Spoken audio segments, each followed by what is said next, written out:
할렐루야, 반갑습니다.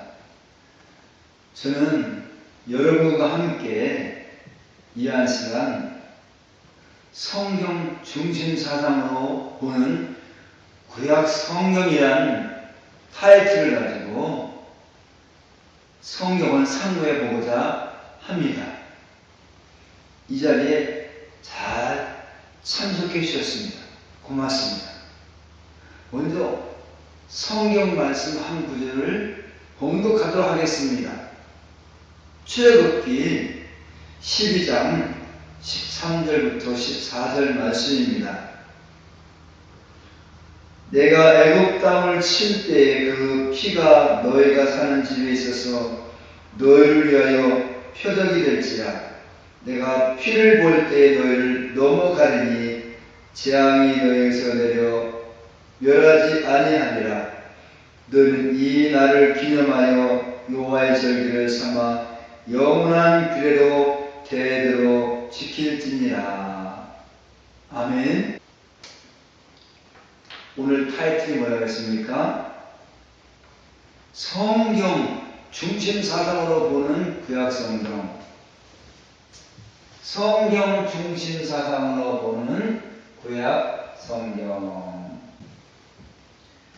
우리가 성경을 읽거나 성경을 연구한 후에 성경의 내용을 많이 알았다는 성취감으로 만족해서는 안 되는 것입니다. 성경 전체를 포괄하는 주제나 단어로 정리가 되어져야 되는 것입니다. 그리고 성경을 연구할 때에 지나쳐서는 안 되는 것이 있습니다. 성경을 어떻게 볼 것이냐는 문제입니다. 관점이죠? 네. 관점입니다. 관점. 성경의 주인공 되시는 주님께서도 성경을 보시는 시각이 있었습니다. 관점을 가지고 계셨습니다. 그 말씀이 요한복음 5장 39절 말씀입니다. 너희가 성경에서 영생 얻는 을 생각하고 이 성경을 연구하거니와 이 성경은 내게 대하여 증언하는 것입니다. 주님께서 말씀하시는 성경은 구약 성경입니다. 그러므로 성경을 연구하는 사람들은 예수님이 보시는 시각 속에 성경을 그렇게 연구해야 되는 것이고요. 또한 예수님이 보시는 시각 속에 성경을 보는 것처럼 성경 어디를 보든지 예수 그리스도께서 나타나시고 나타나고자 하는 정신을 드러내야 하는 것입니다. 아무튼 저는 성경 중심 사상으로 보는 구약 성경이라는 제목을 가지고 하나씩 풀어보고자 합니다. 그러기 위해서 먼저 성경이란 개념을 간단하게 한번 정리해보고자 합니다. 두 번째는 성경을 보는 시각, 성경의 관점, 그리고 성경 중심 사상이라는 개념을 또 설명한 후에 하나씩 성경을 하면 또 이렇게 성경 속으로 들어가고자 합니다. 성경 중심 사상.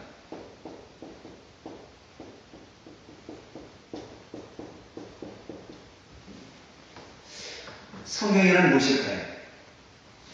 성경이란 말씀이 인간의 언어로 쓰여진 것으로 하나님 자신의 뜻이 계시된 책입니다.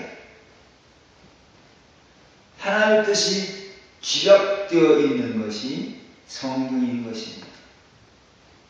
그 성경 누가 보지요? 예, 인간이 보지요. 근데 인간은요, 각자 나름대로 시각과 견해가 있습니다. 입장이 있습니다.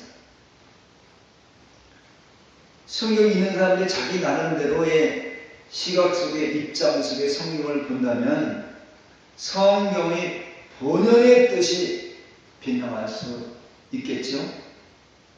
예, 빗나갈 수 있는 것입니다.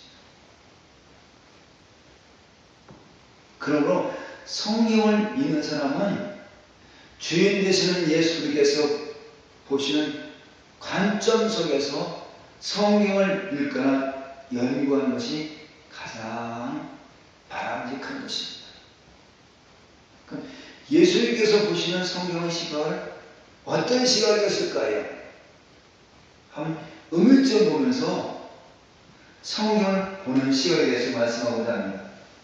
성경을 보는 시각 두 가지가 있습니다. 하나는 하나님 중심으로 보는 시각, 하나님 중심으로 보는 관점, 인간 중심으로 보는 관점.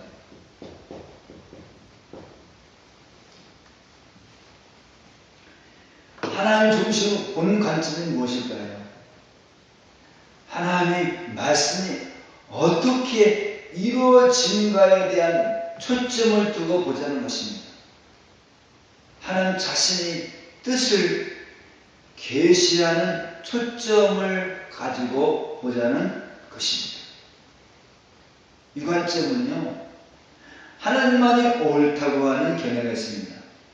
그리고 이 관점은 하나님의 이루심과 인도하심에 초점을 두고 보자는 것입니다. 두 번째, 인간 중심으로 보는 관점은 무엇일까요? 예, 아담의 선악과를 따먹음으로 말미암아 생긴 사고방식이고 관점인 것입니다. 그런데요, 이 관점은 모든 만물을 인간 중심으로 보자는 것입니다. 심지어는 성경도 인간의 시각으로 보자는 것입니다. 이 관점은요, 인간이 유리하면 선하고 불리하면 악하다고 하는 것입니다. 저는 성경을 연구하거나 상고할 때 하나님 중심으로 보는 관점을 가지고 성경을 상고하며 설교하고 하나님의 뜻을 찾아가는 사람입니다.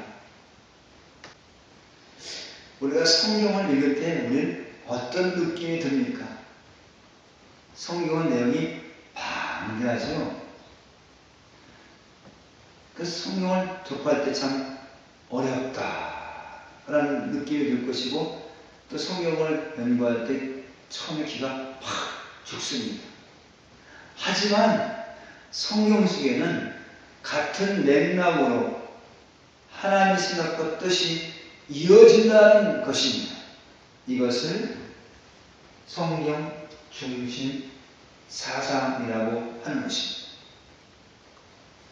성경 중심 사상을 한마디로 규정하면은 하나님의 의입니다. 하나님의 의.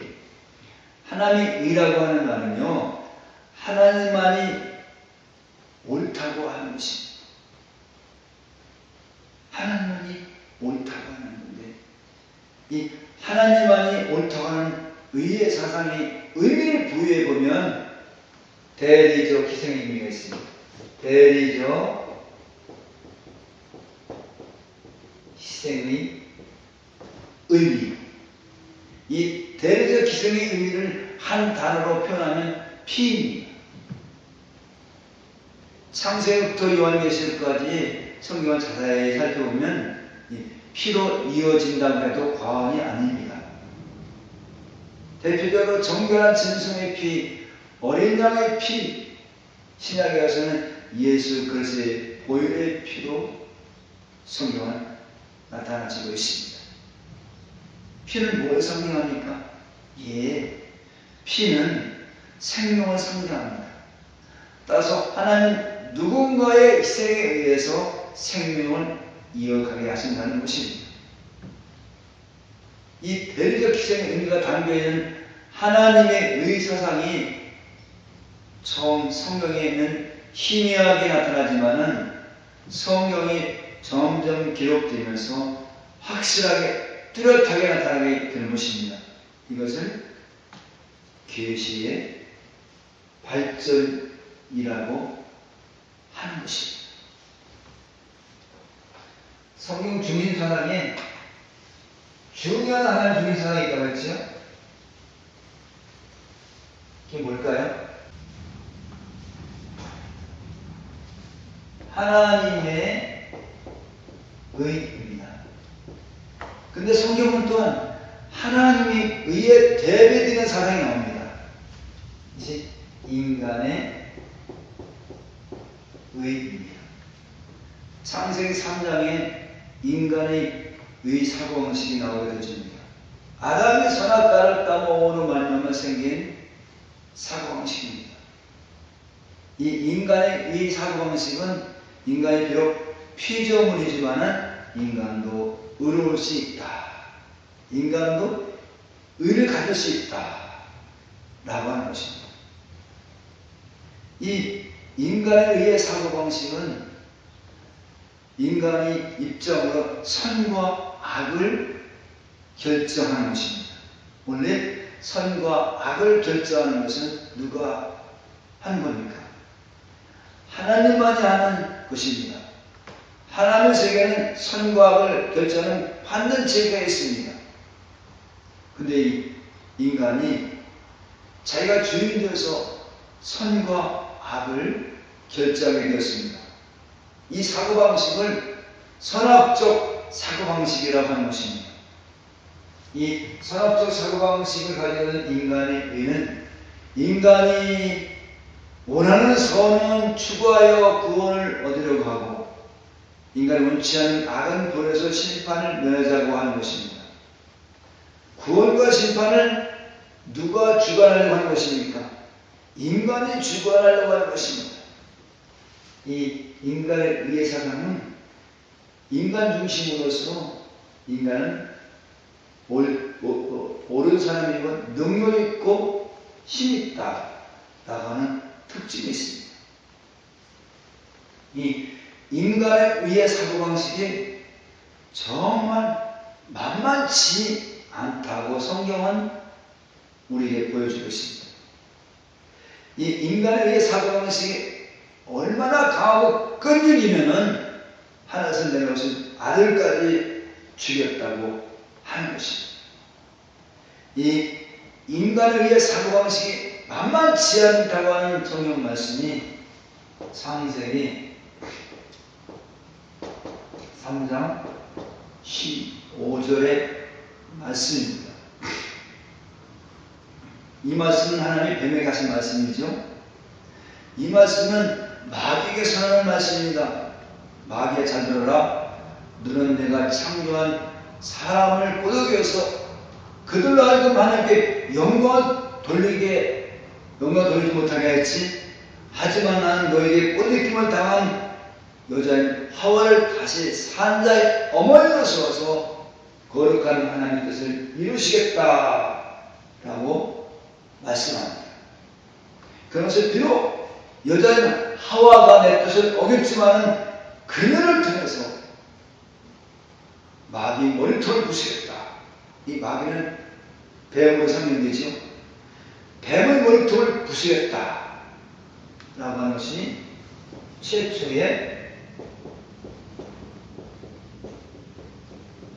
복음입니다. 최초의 복음. 근데 성경은 인간을 점령한 마귀가 또한 여자의 발꿈치를 상하게 했다는 말씀이 나옵니다. 이 말씀이 무슨 말씀일까요? 마귀로부터 변절된 사고방식을 가진 인간의 사고방식은 창세기부터 만만치 아니한 것을 보여주고 있습니다. 그 말씀은 여자의 후손이 뱀의 후손이 몰통을 부수겠다. 뱀의 후손이 여자의 발꿈치를 상하겠다라고 하는 말씀인 것입니다. 여기서 하나님의 의세력과 인간의 의세력이 나오게 되어지는데요. 이 성경은 이 두 세력이 싸우는데 치열하게 싸우면서 전개된다고 하는 것입니다. 하나님의 의사상과 인간의 의사상이 싸우는데 정말 치열하게 싸우면서 전개되는데 결국 하나님의 의가 승리한다는 것을 보여주고 있는 것입니다. 이 두 세력 간의 싸움이 창세기부터 요한계시까지 일관되게 보여주고 있습니다. 근데 성경은 인간의 의가 얼마나 강하고 끈질긴 것을 보여주기보다는 하나님의 의가 얼마나 위대한 것을 보여주기 위해서 인간의 의를 채용하는 것입니다. 그런데요, 이 두 세력 간의 싸움이 성경을 통해서 전개되는데 선택, 사상을 기초로 하여 이 두 세력 간의 싸움이 전개됩니다. 그러면 선택 사상에 대해서는 알아야 되겠죠? 예. 하나의 선택 사상이란 하나님만이 옳다고 하는 것을 밑받침해주는 사상인 것입니다. 하나님께서 선택한 것만이 옳다고 하는 사상인 것입니다. 사고방식인 것입니다. 선택이란 제가 무엇이며 하나님만이 옳다고 하는 것을 보여주기 위해서 누군가를 선택하는 것입니다. 선택의 구조는요, 하나님만이 선택한 것이 선하고 인간이 선택한 것은 불의하다라고 하는 구조로 성경은 나타나져 있습니다.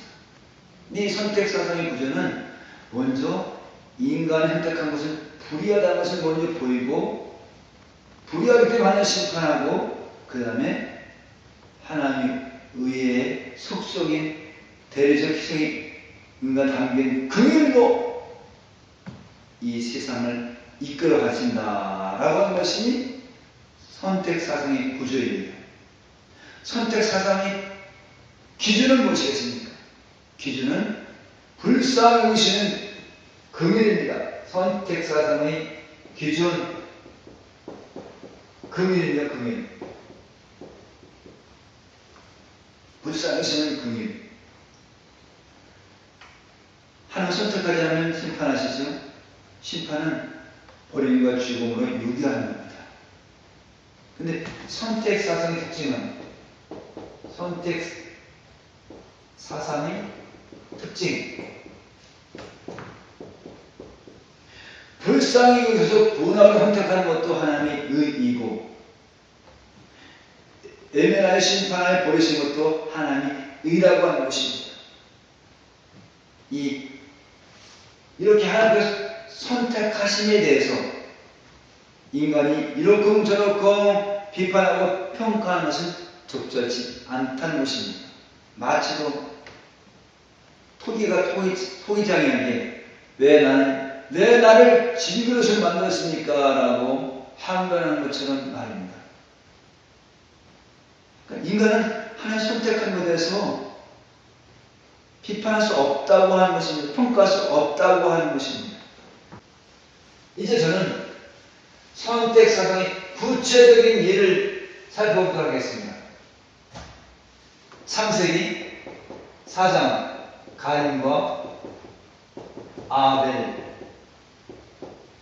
이 제사들이 사건이 납니다. 하나님은 가인의 제사와 제물은 받지 않았다는 말씀이 나옵니다. 아벨의 제사와 제물은 받았다는 말씀이 나오죠. 이것을 선택 사상의 근거로 다시 말씀드린다면 하나님은 가인의 제사와 제물을 받지 않기로 선택하신 것입니다. 아벨의 제사와 제물은 받기로 선택하신 것입니다. 가인을 통해서는 심판의 하나님을 드러내시려고 하는 하나님의 의도가 있는 것입니다. 아벨을 통해서는 구원의 하나님을 드러내시려고 하는 하나님의 뜻이 있는 것입니다. 아벨의 제물 속에는 뭐가 있습니까? 양의 첫 새끼와 기름이 있지요.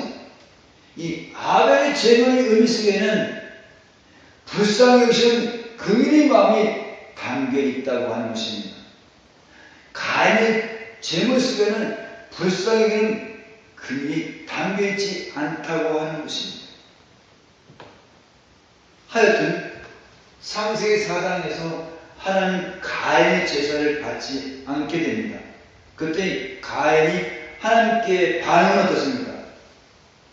가인은 하나님께 반발합니다. 반발해서 결국 동생 아벨을 죽입니다. 그러면 하나님 가인을 보면서 동생 아벨을 죽였으면 잘못된 거잖아요. 그럼 마땅히 심판하고 죽여 없애버려야 되잖아요. 근데 성경은 가인을 보호해 주시고 지켜주십니다. 가인을 죽이는 자는 벌을 7배 받을 것이다 라고 말씀이 있고요. 또 가인에게 표를 주어서 모든 사람에서 죽음을 면하게 하신다는 말씀이 있습니다. 그 말씀은 분명 가인을 보호해 주시고 지키시는 것이죠. 또 가인의 계열 중에는 여러 사람이 나오는데 대표적인 사람을 든다면 이스마엘이 나옵니다. 이스마엘을 하나님이 또 번창케 해주신다는 약속을 하시는데 이스마엘의 어머니 하갈이 이스마엘이 잉태했을 때 하나님은 여주인 사람부터 쫓김을 당해서 나온 그래서 광야에서 이렇게 외롭게 있는 하갈에게 다가가서 이스마엘을 번창케 했다라고 하는 말씀을 합니다. 여하튼 제가 말씀드리고 싶은 것은 가인을 하나님 보호해주시고 지키시고 가인의 기회를 또한 번창케 해주신다라고 하는 말씀입니다. 가인의 동생 아벨을 죽임으로 인해서 이제는 그럼 하나님의 의는 끝난 것입니까? 아니지요. 무에서리를 창조하신 하나님은 다시 아담과 하와를 통해서 셋을 이 땅에 태어나게 합니다. 아담과 하와가 둘째 아들을 잃어버리고 아픔이 있을 때 하나님은 아담과 하와를 불쌍히 여기셔서 셋을 하나님이 주신 겁니다. 이 셋의 마음속에는 불쌍히 여기시는 긍휼의 마음이 담겨져서 나온 것입니다. 세상에. 다시 말하면 셋을 통해서 불쌍히 여기신 하나님의 의를 셋을 통해서 이루시겠다라고 하는 하나님의 뜻이 여기 담겨져 있는 것입니다. 셋의 계열은 노아, 셈, 아브라함, 이삭, 야곱, 또 유다, 다만, 라합, 바세바, 다윗. 신에게 와서는 현대에서 가늠한 여인, 중풍병자, 가난자, 병변자 이런 사람입니다. 근데 셋의 계열도 하나님 번쩍하신다는 그런 말씀이 있으면서요. 특별히 셋의 계열에게는 가인의 계열 속에 없는 특별함이 있습니다. 그것이 뭐냐면요. 셋의 계열에게는 하나님의 약속이 담겨 있습니다. 약속. 어떤 약속일까요? 아담에게 한 약속입니다.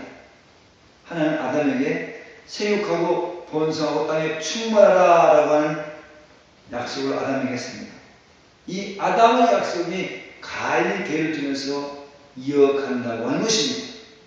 물론 시대마다 하나님 약속은 갱신되어서 하나님 약속하십니다. 성경을 보면 하나님이 약속이 없는 가인의 계율들이 또한 나타나게 되어집니다.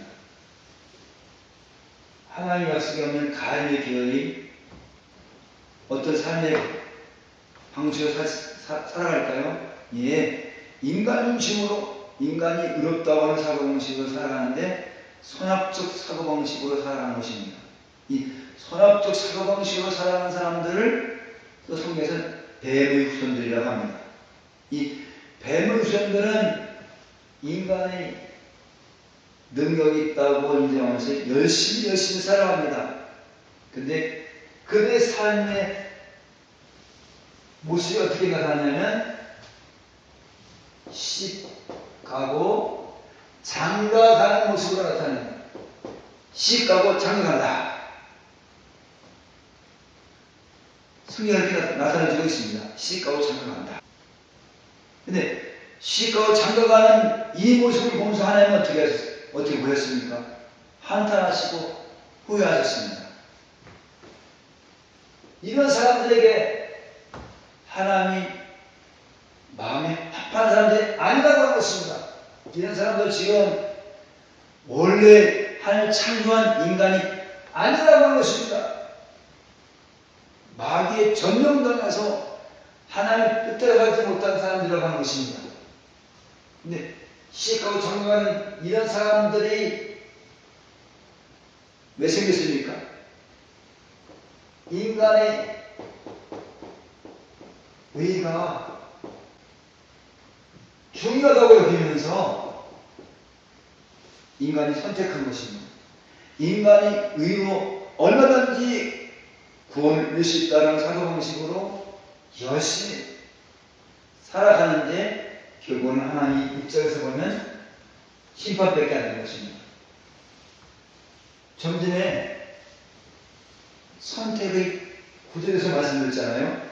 인간이 선택한 것은 불의하다. 열심히 살아서 시집가고 장가가는 행복되게 살면서 하는 것처럼 보이지만은 하나의 입장에서 보면 불의하다라고 하는 것입니다. 그래서 하나님이 불의하기 때문에 이 시집가고 장가가는 온 세계 사람들을 하나님 평가하시는데 심판하기로 평가하면서 물로 심판하겠다는 거예요. 물로 심판하겠다. 이것이 노아의 홍수 사건입니다. 노아의 홍수 사건.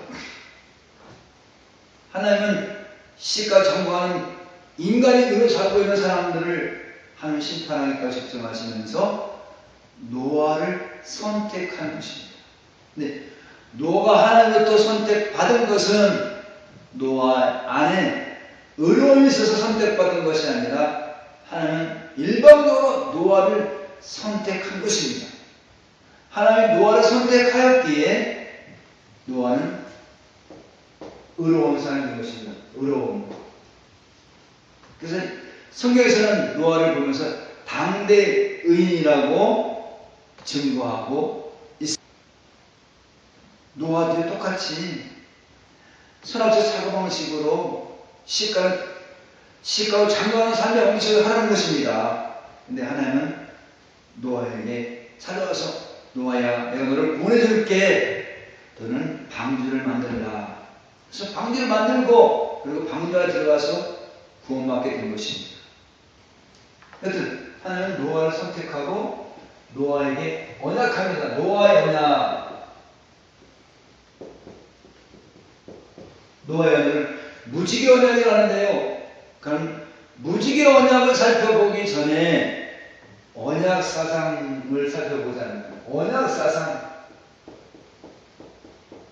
이 언약 사상도 선택 사상과 함께 하나님 뜻을 이루는데 중요한 사상 중에 하나입니다.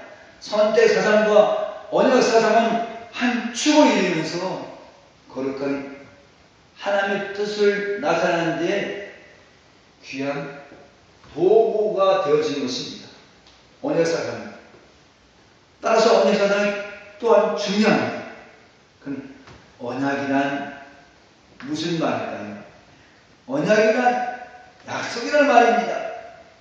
약속이란 말에는요, 하나님이 동행하신다는 의미가 있습니다. 하나님이 동행하시면은 언약 안에서만 지상에 있는 인간과 함께 하시겠다는 의미가 있습니다. 왜냐고요? 언약 안에는 유일한 하나님의 의가 있기 때문에 그렇습니다.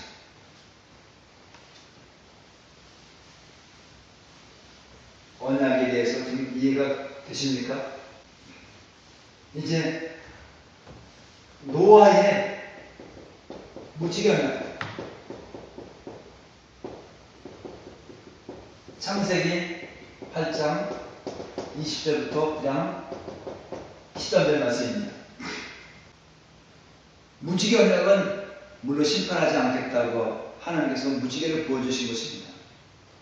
물론 무지개 언약을 하실 때 노아는 방주에서 나왔습니다. 그 노아는 하나님께 제사를 드렸습니다. 정결한 짐승을 제물 가지고 하나님께 제사를 드렸습니다. 하나님이 그 제사를 흠양하시고 노아에게 언약하신 것입니다. 다시는 물로 심판하지 않겠다라고 약속하시면서 무지개를 보여주신 것입니다. 이 무지개 언약 속에는 노아야, 네가 다시 심판받지 않은 의로운 백성이 된 것은, 의로운 사람이 된 것은 네 대신 정결한 짐승이 싱하심으로 말미암아 네가 의로운 백성이 된 거야.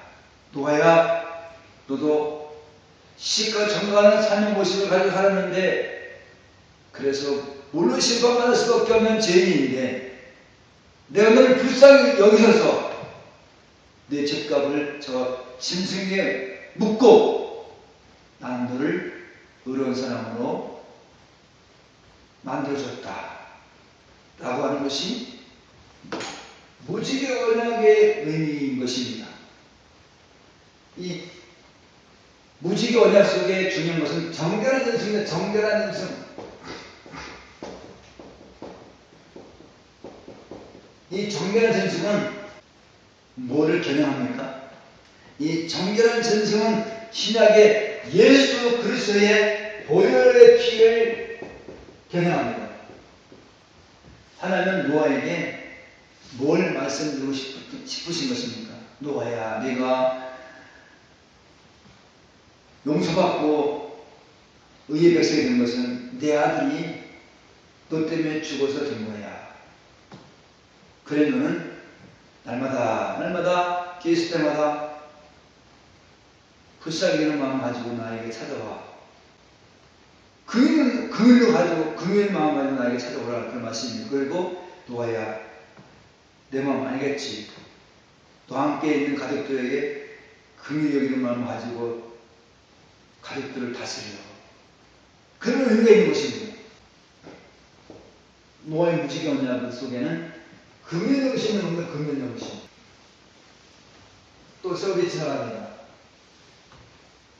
그리고 또한 인간이 선택한 삶의 구조가 나타나는데요. 인간이 선택한 삶의 양식은 어떻게 나타나냐면 힘 있는 사람이 지배하는 사회가 되어집니다.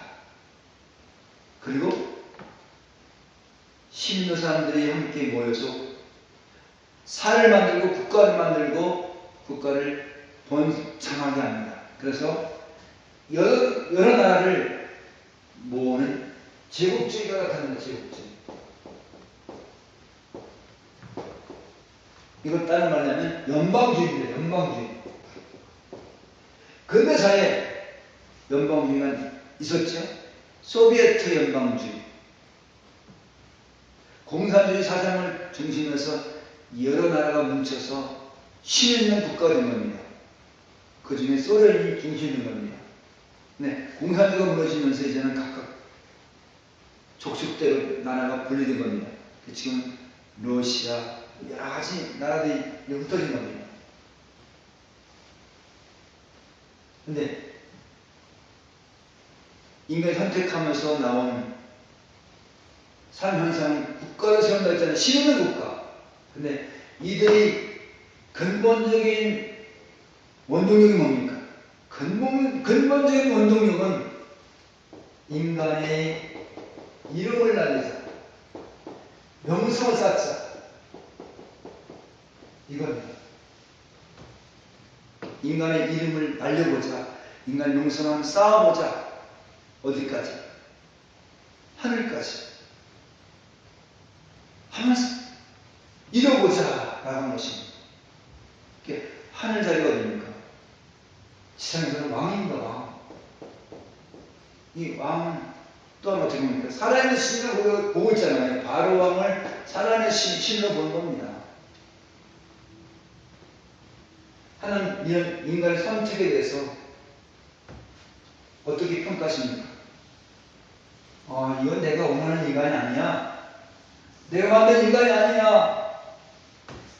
그렇게 보시면서 하나님은 이런 인간을 하나님이 심판하시는데 어떻게 심판하십니까?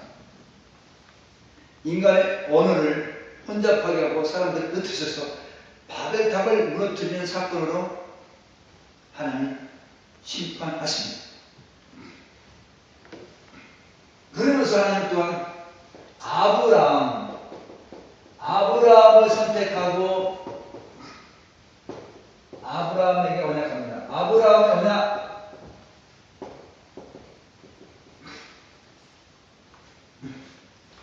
아브라함을 어느 자리에서 선택합니까? 부르십니까? 예. 불이 자리라고 하는 것은 불의의 자리. 이걸 인간 입장에서 보면 인간이 의롭다고 하는 자리입니다. 선악적 사고방식의 자리입니다. 힘있는 사람들이 지배하는 자리입니다. 거기서 불러내십니다. 그 자리가 어디입니까? 갈대아 우르. 갈대아 우르에서 불러내십니다. 누구를요? 아브라함. 그래서 본토 친척 아비 집을 떠나 내가 지시할 땅으로 가라 라고 말씀하시잖아요. 그러면서 하나님 창세기 15장에서 하나님은 아브라함에게 횃불 언약을 하십니다. 횃불 언약의 핵심은요, 아브라함아, 내 몸에서 난 씨가 하늘의 뭇별처럼 많게 해주시겠다 라고 하는 그런 말씀인 것입니다. 여기서 씨는 뭡니까? 씨는 아담의 혈통을 이어받은 씨가 아닙니다. 죄인이 혈통을 이어받은 씨가 아닙니다. 하나님의 생명을 말합니다. 영생하는 생명이 있는 씨를 말하는 것입니다. 그런 씨를 하나님께서 이루시겠다라고 하는 것입니다. 오늘 아브라함과 사라는 사실 이때는요, 아기를 낳을 수 없는 상황인 것입니다. 사라는 생리가 끊어진 상태인 것입니다. 근데 하나님이 사라의 몸에서 상속자를 주겠다. 불가능을 속에서 하나님이 이루시겠다라고, 불가능을 속에서 하나님이 이루시겠다고 하는 것을 믿는 것이 믿음인 것입니다. 여러분, 하나님은 씨를 많게 하시겠다는 약속을 하셨는데요. 아브라함은 3년 된 암소, 3년 된 암염소, 3년 된 수장, 산비둘기, 지푸들기를 제물로 드립니다. 그리고 제물을 반 쪼개서 하나님께 드립니다. 횃불로 삼기 위해서는 하나님은 제물 속에 지나가시면서 언약하십니다. 애국 강원부터 유브라데 큰 강까지 땅을 주겠다라고 하는 약속을 하십니다. 일방적인 약속입니다. 일방적인 약속. 아브라함의 횃불 언약의 의미 속에는 제물이 쪼개지는 아픔이 감수하더라도, 다시 하나님 자신이 어떤 시간을 감수하더라도 이 약속을 이루시겠다라고 하는 일방적인 약속이 있는 것입니다. 오늘 아브라함에게 하는 약속은 또한 아브라함을 불쌍히 있어서 인도하시는 하나님의 마음이 있는 것입니다. 하나님이 긍휼을 아브라함을 통해서 이루시겠다라고 하는 그런 또 하나의 뜻이 담겨져 있는 것입니다. 지금까지 저는요, 아브라함이 횃불 언약을 말씀드렸습니다. 오늘 그 이전에는 노아의 무지개 언약도 말씀드렸고요. 이제는 모세의 언약. 일명 신해상 언약이라는 출애굽기 19장 5절부터 6절에 있는 말씀입니다. 세계가 다 내게 속하였으니 너희가 내 말을 듣고 내 언약을 지키면 세상 나라가 되고 거룩한 백성이 되리라 라고 하는 말씀입니다. 신에서 언약의 핵심은 십계명입니다. 십계명. 십계명을 풀이하면 묘율입니다. 율법입니다. 그러니까 율법을 잘 지키면 세상 나라가 되고 거룩한 백성이 되리라 라고 하는 것이 하나님 모세에게 하신 언약입니다. 네, 모세의 신에서 언약은 노아의 무지개 언약과 아브라함의 횃불 언약과 다른 면이 있습니다. 다른 면. 무엇일까요? 모세의 신에서 언약에는 조건이 붙어있어요. 조건. 언약을 지키면, 다시 말하면 율법을 잘 지키면 조건이 붙어있습니다. 하나님 이렇게 조건을 줘서 이스라엘 백성들에게 언약하신 하나님의 뜻이 있습니다. 뜻. 의도가 있습니다. 참 여기가 굉장히 중요합니다. 이 말씀. 비록 은혜 받은 이스라엘 백성들이 애굽에서 자유함을 얻었지만은 그러나 인간의 의의 사랑 가지고는 결코 거룩한 하나님의 의를 이룰 수 없다. 거룩한 의의 백성이 될 수 없다. 다시 반대로 얘기하면 인간이 의를 가지고 열심히 율법을 가지고 살지만은 결국 죄밖에 안 나온다. 죄성을 폭로하기 위한 것입니다. 죄성을 폭로하면서 그런 죄인들을 하나님이 불쌍히 있어서 이끌어가고 또한 인도하시는 하나님의 큰 거룩함을 나타나게 한 하나님의 깊은 뜻이 있는 것입니다. 근데 사람들이 근본 밑바탕에는요, 은혜 받았지만은 인간 중심으로 사는 사고방식이 있잖아요. 그 아담 후에는 다 있는 겁니다. 선왕적 사고방식이 가지고 있는 것입니다. 모든 것을 자기중심으로 세상을 바라보는 시각이 있는 것입니다. 그래서 우리는 어떻습니까? 어떤 약속을 할 때 어느 날 약속을 정하면 그때 먼저 상대방의 입장을 살펴보면서 내가 어떤 일이 있는 거 없는 걸 먼저 결정하면서 나 그런 일이 있습니다. 그날은 어렵습니다. 라고 하잖아요. 그럼 서로 자기의 일을 피해서 어떤 날을 선정하잖아요. 이렇게 인간은 자기 중심으로 살아가는 그런 사고방식이 근본적으로 있는 것입니다. 비록 연약하고 죽는 인간이지만은 인간의 의를 강조하는 것입니다. 그래서 인간을 할 수 있다 하는 인간은 그 사고방식 속에 하나님이 율법을 적은 겁니다. 그랬더니 이스라엘 백성들이 한번 율법 가지고 한번 살아보자. 그래서 열심히 율법을 부모는 자녀들에게 가르치고 제사장은 백성들에게 율법을 가르쳤습니다. 그래서 위에 계신 하나님을 사랑하는 법을 가르쳤습니다. 이웃들을 명같이 사랑하는 또 이웃을 돌보라는 법도 가르쳤습니다. 그것이 어디입니까? 이스라엘 백성들이 애굽에서 나와서 광야에서 하나님께서 이스라엘 백성에 주신 율법을 근거로 해서 열심히 살았습니다. 율법을 가지고 이웃을 하나님 사랑한다는 사랑의 표시로 안식일을 잘 지키기도 하고요. 또 남자들은 절기 때마다 하나님 앞에 나와서 제사 드리기도 하고요. 자, 굶는 자, 고아들을 돌보기도 하고요. 가난한 자, 고아와 과부를 돌보는 그 법이 바로 안식에 있는 토지를 쉬게 하는 것입니다. 희년에 또 약한 자를 다 해방시키는 그런 해방의 법이 희년법입니다. 물론 인간이 잘못하면 죄를 짓잖아요. 그래서 죄 용서하는 그는 또한 속죄제, 속건제, 호목제 이렇게 제사를 드리면 이스라엘 백성들이 광야에서 생활합니다. 율법을 가지고 열심히 살아가는데 이스라엘 백성들이 하나님께 반응한 것은 물 안 준다고 원망하고 밥 안 준다고 원망하는 그렇게 반응을 보였습니다. 다시 하나님께 원망과 불평으로 광야 삶을 살았습니다.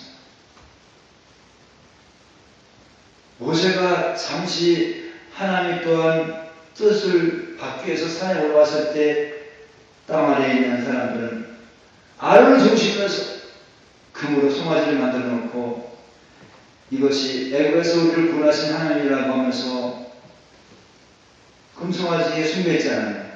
우상 숭배한 겁니다. 하나님을 배척한 겁니다. 레위기와 고라야서는 어떻습니까?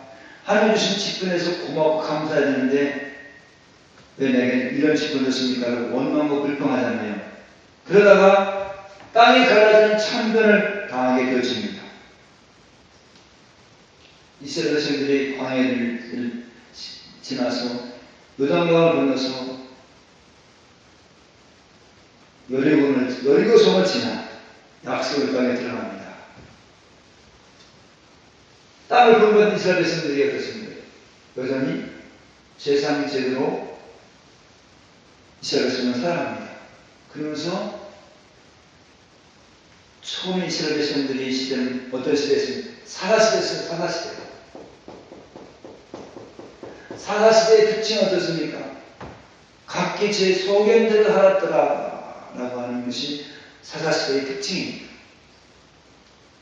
자기의 능력대로 자기 마음대로 하려는 것입니다. 사사시대에 어떤 일이 벌어졌냐면 특별히 엘리 제사장시대에 어떤 일이 벌어졌냐면요, 법궤를 블레셋 나라에게 빼앗겼습니다. 이건 무슨 의미일까요? 하나님이 이스라엘 백성들을 떠났다는 얘기입니다. 하나님 이스라엘 백성들을 버렸다는 얘기입니다. 하나님 이스라엘 백성들을 이제 안 되겠다. 오랫동안 함께 광야에서 40년 동안 오랫동안 약속 땅에 땅을 주는데 이스라엘 백성들이 여전히 내 뜻을 모르고 계속 살고 있는 것을 보면서 이제는 안 되겠다. 모세의 신에서 언약 가지고 안 되겠다. 제사장 제대로 가지고 안 되겠다라고 해서 하나님 이런 결정을 하신 것입니다. 그래서 제사장 시대가 막을 내립니다. 제사장 시대가 막을 내린다고 해서 제사장 시대가 끝난 것이 아니고 오늘 예수님 시대에도 제사장 제도는 있었습니다. 아마 지금도 있을 것입니다. 그러나 이제 엘리 제사장 시대를 막을 내리고 하는 유다지파 다윗을 통해서 하나님 뜻을 이어가려 합니다. 이건 잠시 있다고 말씀드리고요. 사실 이스라엘 백성들에게 하나님이 이끄시는 귀한 중요한 정신이 뭘까요? 중요한 정신. 애굽에서 종살이 이스라엘 백성들을 출애굽하여서 인도하시는 중요한 정신이 있습니다. 아주 운명하고 장엄한 사건인데요. 10가지 재앙을 나타나면서 보여준 사건입니다. 무엇입니까? 유월절 사건입니다. 유월절 사건. 유월절 하면 무슨 생각납니까? 어린 양의 피가 생각납니다. 어린 양의 피. 오늘 제가 잠시 시작 13절의 말씀을 듣는데 그 어린 양의 피에서 영원히 기록하고 살라고 하는 말씀이 제가 읽어드리는 말씀인 것입니다. 어린 양의 피의 정신, 어린 양의 피가 문지방이 이스라엘 진영에 발라짐으로 해서 하나님은 이스라엘 백성들을 심판하지 않고 넘어가셨다. 심판하지 않고 구원으로 이끄셨다. 구원받게 된다는 말씀이거든요. 하나님 이스라엘 진영에게 하나님이 약속했습니다. 어떤 약속? 어린 양의 피를 발라라. 그럼 피가 있는 가정은 내가 심판하지 않겠다.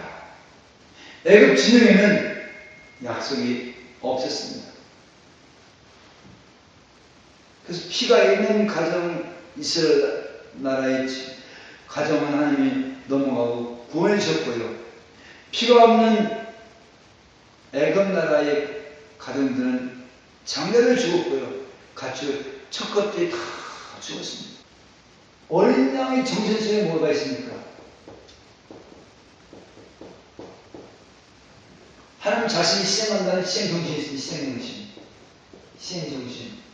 이걸 따라 말하면 하나님이 이스라엘 백성을 불쌍히 있어서 불쌍히는 긍휼의 마음이 있는 겁니다. 긍휼. 사실 이스라엘 백성들이 애굽 나라보다 더 의롭고 거룩한 사람들이 아닌 것입니다. 그냥 하나님이 이스라엘 백성들을 그냥 불쌍히 있어서 어린 양이 피로 약속한 겁니다. 하나님께서 이스라엘 공동체 속에 광야 생활 속에서도 약속의 땅에 들어서 사각시대 속에서도 변함없이 이스라엘 백성들에게 이끄시는 하나님의 마음이 있었습니다. 그 마음이 바로 어린 양의 희생 정신입니다. 이 어린 양의 희생 정신이 노아의 그런 무지개 언약 속에서 나오는 말씀입니다. 다시 말하면 어린 양의 희생 정신과 노아의 무지개 언약에 나오는 정면 짐승과 맥을 같이 합니다. 어린 양의 희생 정신과 또한 아브라함의 횃불 언약과 로선이 같은 것입니다. 물론 나중에 말씀드리겠지만 다윗 언약과도 같은 맥을 이루고 같은 노선으로 흘러가는 것입니다. 결국 노아의 무지개 언약과 아브라함의 횃불 언약 또 모세를 통해 주신 어린 양의 희생 정신은 다 예수 그리스도의 십자가의 피를 겨냥하는 것입니다. 하여튼 하나님 이스라엘 백성들이 끊임없이 원망하고 불평한 이스라엘 백성들을 불쌍히 여셔서 이스라엘 백성들을 어떻게 하나 보십니까? 출애굽기 4장 24절에 보면 아들을 봅니다. 하나님 장자를 봅니다. 아들 중에서 장자는 소중하잖아요. 그렇게 소중하게 보는 겁니다. 그래서 하나님은 소중한 아들이기 때문에 다른 말로 하면 불쌍히 여셔서 사랑하여서 이스라엘 백성들을 물 주고 밥 주고 그리고 끊임없이 용서하시면서 이끄시는 것입니다. 그 모습이 민수기에도 나오고요. 그리고 또한 신명기에도 나오게 되지게 됩니다. 그래서 이스라엘 백성들이 하나님의 긍휼을 위해서 광야를 지나서 약속 땅에 들어간 겁니다. 이스라엘 백성들은 하나시대에 각기의 소견들을 하였지만 하나님이 이스라엘 백성들이 소견들 할 때는 결심해서 이웃나라 사람들을 쳐들어와서 힘들게 하고 그래서 힘들어서 하나님 불쌍히 주세요 라고 하면 그때 하나님은 불쌍히 여기는 긍휼을 사사를 통해서 담아줘서 사사로 하여금 이스라엘 백성들을 구원으로 이끄셨던 것입니다. 사사시대에 지나면서 이스라엘 백성들은 여전히 또 뭘 선택합니까? 하나님 우리에게 왕을 주세요 라고 합니다. 왕을 주세요. 왕을 요구했습니다. 왕. 이스라엘 백성들이 사무엘을 통해서 왕을 요구했습니다. 원래 이스라엘 나라의 왕은 누구입니까? 여호와 하나님이십니다. 근데 이스라엘 사람들이 약속의 땅에 들어와서 이웃 나라를 보면서 왕들이 일사천리로 이스라엘 백성, 자기 백성들 잘 이끄시는 것을 보면서 야, 참 좋은 제도구나. 그래서 이방 제도를 도입해서 왕을 달라고 한 것입니다. 왕을 달라고. 왕을 주세요. 이 왕을 달라고 하는 것은 하나님을 멀리하는 것입니다. 정말 성경 속에 흐르는 유유히 흐르는 어린아이 생명수는 다 잊어버리고 배척하고 지금까지 하나님께서 이스라엘 백성을 먹이시고 입히시는 그 아들 데리는데 그 아버지의 마음을 모르고 하나님을 배척하고 이제 우리는 왕이 필요합니다. 이제 하나님 우리를 간섭하지 말으세요. 이제 우리는 하나님과 독립하겠습니다. 이 독립하겠다는 마음 표출이 왕 주세요 라고 요구한 겁니다. 하나님은 좀 원치 않지만 이스라엘 백성들이 요구하니까 그래 한번 살아보라고 사무엘을 통해서 왕을 세우게 합니다. 이 왕이 누구입니까? 사울 왕입니다. 근데 하나님 어떻습니까? 이 사울 왕을 얼마에다가 폐위시키게 됩니다. 그래서 하나님은 누구를 선택합니까? 다윗을 선택합니다. 다윗을 선택하고 다윗에게 언약합니다. 다윗이 언약 사무엘 하 7장 8절 이하에 나옵니다. 이 다윗이 언약의 핵심은 다윗아 내가 너를 이스라엘 주권자로 삼아 주리라. 모든 곳에서 너와 함께 하리라. 너를 힘들게 하는 원수들을 내가 멸망시켜 주리라. 내 집과 내 나라를 보장해 주리라. 네 망위를 견고하게 세워주리라. 이것이 다윗의 언약입니다. 하나님 다윗에게 언약하시면서 다윗에게 무슨 마음을 주고 싶었습니까? 다윗에게 주고 싶은 하나님의 마음 여전히 긍휼입니다. 불쌍히 여기시는 긍휼입니다. 이 긍휼의 마음은 어느 때 나옵니까? 힘있고 능력있고 똑똑할 때 나옵니까? 아니면 약하다고 할 때, 내가 죄인 당할 때 나옵니까? 내가 죄인 당할 때 불쌍한 마음을 표시하죠. 그러면 불쌍히 여기서 하나님이 다가오셔서 하나님을 용서하시는 긍휼의 마음을 주시죠. 그래서 하나님은 다윗에게 긍휼의 마음을 주시기 위해서 다윗에게는 죄성을 발동시킵니다. 다윗 안에는 죄성이 발동되어짐으로 인해서 바세바를 가늠하게 됩니다. 다윗은 전쟁 상황 속에서 다윗은 한가히 궁중에서 권위 있을 때 저 밑에 어떤 여인이 모욕하는 모습 보고 있었습니다. 그때 다윗에서 뭐가 나옵니까? 죄성이 발동된 겁니다. 음란의 영이 발동된 것입니다. 그래서 왕권을 위해서 저 여인을 데려오라. 그래서 그 여인을 데려와서 결국 다윗은 우리의 아내 바세바를 가늠하게 됩니다. 다윗과 바세바의 불륜 관계 속에서 임신하게 됩니다. 임신. 다윗이 입장에 보면 난처하거든요. 그래서 은폐시키려고 음모를 꾸미게 됩니다.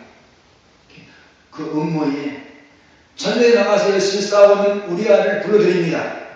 그리고 많이 고생했지 수고했다고 그러면서 진두성찬을 하사하면서 집에 가서 좀 며칠 쉬었다고 하고 그렇게 우리아를 다윗이 집으로 보내려고 합니다.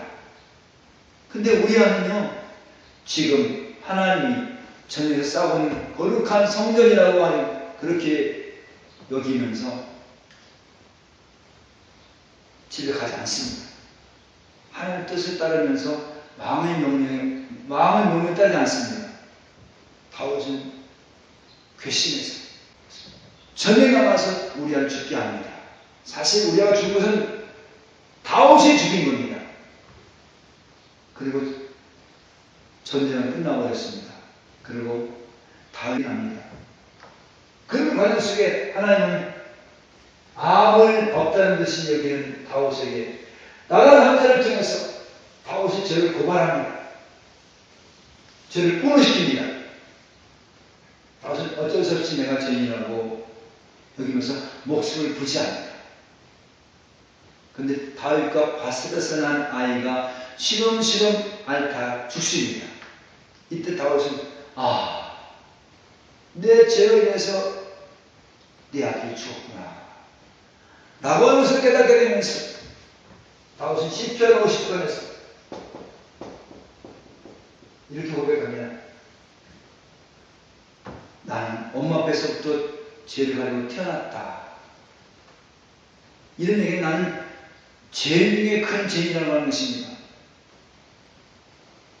이 죄인을 불쌍히 여세요 라고 하는 그런 마음들을 토로하게 되면서 하나님 다윗에게 불쌍히 있어서 정말 용서해 주십니다. 그 용서의 사인이 여드디아는 솔로몬을 선물로 준 겁니다. 여드디아는 솔로몬. 하나님 다윗을 가늠한 다윗을 살인한 다윗을 용서하신 겁니다. 근데 용서하는 근거는 우리아를 대신 죽게 한 겁니다. 아무 잘못도 없는 우리아가 대신 죽음으로 말미암아 다윗이 용서받은 사람이 된 것입니다. 이 다윗이 언약 속에서 또 무엇을 보이고자 합니까? 다윗아, 너는 이제 엄마 뱃에서 나온 큰 죄인 것을 알았지.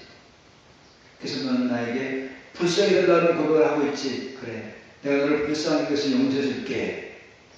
근데 내가 용서받은 것은 아무 잘못도 없는 우리아가 대신 내 죄값을 치름으로 말미암아 내 용서받은 사람이 된 거야. 그러면 그리스도가 나에게 긍휼의 마음을 가지고 다가오라. 그리고 백성들을 불쌍한 마음으로 백성들을 다스려라. 성령께서 하나님 다윗에게 이런 마음을 줬습니다. 그래서 다윗은 이스라엘 백성들에게 용납하려 합니다. 용서. 그래서 자기를 왕권을 탐인하는 아들이 발람이 있었을 때 그때 아들을 그냥 용납해 줍니다. 또 왕적인 사울 왕가에 시므이가 다윗이 도전 들고 신발 벗고 아들이 발람이 있어서 왕국에 빠져나올 때 시므이가 꼴 좋다라고 저주했을 때 다윗은 시므이를 그냥 받습니다. 용납해 줍니다. 이것을 신약시대 바울은 하나님께 합한 자라고 그렇게 또한 고백하고 있습니다. 하나님 다윗을 통해서 불쌍히 여기는 긍휼의 마음을 가지고 이스라엘 백성을 이끄시겠다는 하나님의 뜻이 다윗을 통해서 계시되었습니다. 근데 불행하게도 다윗 외의 왕들은 불쌍히 긍휼의 마음을 백성들에게 전했을까요? 아닙니다. 아닌 결과가 시간차는 나지만 북쪽 이스라엘 나라, 남쪽 유다 어떻게 됐습니까? 망했습니다. 망했다는 것은 이스라엘 나라의 왕들은 사실 이스라엘 전체를 대표하는 것입니다. 왕들이 다윗 같은 불쌍히 여기는 마음을 하나님께도 아마 백성들에게 표출하지 못했다고 합니다. 그 왕들은 그런 인간의 의의 사고방식을 가지고 모세 신앙의 언약에 근거해서 열심히 율법을 가르쳤고 율법을 또 따랐고 율법대로 살았는데 결국 하나님은 뭐라고 평가하십니까? 저 백성은 내 백성이 아니다. 저 백성은 나의 마음이 합한 백성이 아니다라고 그렇게 결론을 내리셨기에 먼저 북쪽 이스라엘 나라를 망하게 한 겁니다. 남쪽 이스라엘 나라를 또한 망하게 하신 것입니다. 두 나라의 역대 왕들이 선한 왕이냐 악한 왕이냐라는 기준은 다윗 같은 불쌍히 여기는 마음이 있느냐 없느냐에 따라서 있으면 선한 왕이고 없으면 악한 왕입니다. 그런데 지금 두 나라가 망했다는 것은 사실은 선한 왕이 없다라고 하는 것입니다. 하나님은 두 나라를 망하기 전에 선지자를 선택합니다. 선지자는 참 많잖아요. 많은 선지자를 다 여기서 말씀할 수 없고요. 선지자를 선택합니다. 선지자. 그리고 선지자에게 말씀합니다. 뭐냐? 선지자가 왕들에게 외치는 말씀이 있습니다. 하나님 심판을 외친 겁니다. 왕들이요, 불쌍히 여기는 마음이 없으면 이 나라가 망합니다. 회개하고 돌아오십시오. 회개해야 됩니다. 회개가 돌아오시면 하나님의 불쌍히 여기는 마음 주실 것입니다. 이 불쌍히 여기는 마음이 하나님의 영광이 되어지게 되고 우리가 살 길이 있다라고 선자들이 외쳤던 것입니다. 그런데 왕들이 두 손 들고 하나님 앞에 돌아왔을까요? 안 돌아왔습니다. 안 돌아왔기 때문에 결국으로 북쪽과 남쪽이 망하게 되었습니다. 구약 성경 전체를 통해서 보여주는 하나님이 중심사상 하나님 뜻은 뭡니까? 인간의 의를 가지고는 결코 구원받을 수 없다라고 하는 것을 보여주고 있습니다. 인간의 의롭다고 하는 행위 가지고 열심히 살아왔지만 결국 하나님은 인간은 죄밖에 나오지 않는다는 것을 보여주고 있는 것입니다.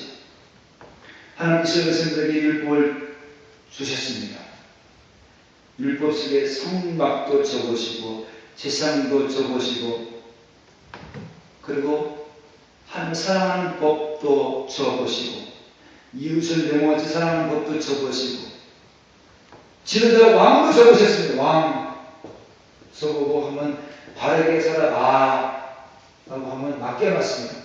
맡겨놨는데 결국 북쪽 이스라엘과 남쪽 유다가 망했다고 하는 것은 인간의 의 사상 가지고는 안 된다라고 하는 것이 구약 성경의 결말입니다.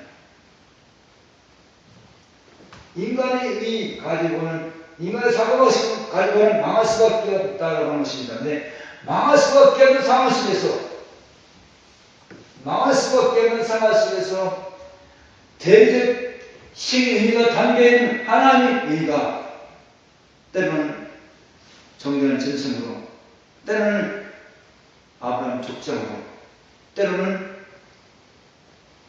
불쌍히 여기시는 다윗을 통해서 계속 받아들였어요. 그래서 이스라엘 백성들을 약속 땅으로 인도하신다라고 하는 것입니다. 구약 성경의 전체를 한마디로 정하면 인간의 의와 사고방식 가지고는 안 된다. 근데 하나님 이스라엘 백성들을 불쌍히 여기서 끊임없이 용서하시며 이끄신 것 때문에 이스라엘 백성들이 약속의 땅에 들어갔고 끊임없이 하나님께 영광 돌리는 그런 택한 사람들을 하나님이 세우신다라고 하는 소망의 말씀을 구약 성경의 중심사상 속에서 보여주고 있습니다. 지금까지 제 강연을 끝까지 경청해 주셔서 감사합니다. 고맙습니다.